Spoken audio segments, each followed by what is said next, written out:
Hello বন্ধুরা, দিন হলো ব্লগ শেয়ার করা হচ্ছে না, তাই আজ একরকম জোর করেই ভয়েস ওভার দিতে বসে গেলাম। আমার এটা ফার্স্ট মেয়ের ব্রাইড ছিল বাগনানে।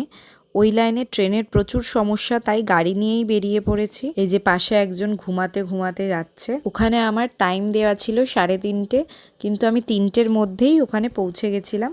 তারপরে গিয়ে শুনলাম সকাল থেকে না খেয়ে থাকার দরুন ব্রাইডের শরীর খারাপ করে গেছে। ওয়েট করতে করতে টাইম যত পেরোচ্ছে আমার টেনশন ততই বেড়ে যাচ্ছে। আমি বাড়ির লোককে বারবার ফোন করছি, কিন্তু কী বা করা যাবে শরীর খারাপ হলে। এইভাবে প্রায় 5:55 সময় ব্রাইড এলো রেডি হওয়ার জন্য।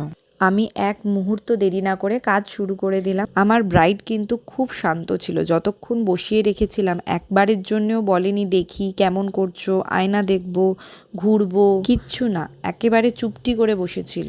এখানে আমার একটা কথাই বলার আছে যে শরীরকে কষ্ট দিয়ে কোনো কাজ হয় না। একটা মেয়ে তার নিজের বিয়েতে নানা রকম টেনশনের মধ্যে থাকে, তার সঙ্গে তার উপর বিভিন্ন নিয়মের বোঝা, না খেয়ে থাকা। এছাড়া অনেককেই দেখেছি যে তাদের বিয়ের সমস্ত দায়িত্ব তাদের নিজেদের ওপরে, তারও একটা টেনশন।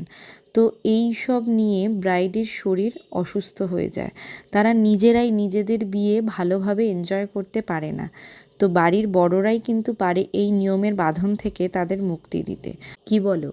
তোমাদের মতামত আমাকে কমেন্ট করে জানিও। তো আজকের মতো ভিডিওটা এখানেই শেষ করছি। আবার আসবো নতুন ভিডিও নিয়ে। আর হ্যাঁ, ওর লুকটা কেমন হয়েছে সেটাও কিন্তু অবশ্যই জানিও। বাই।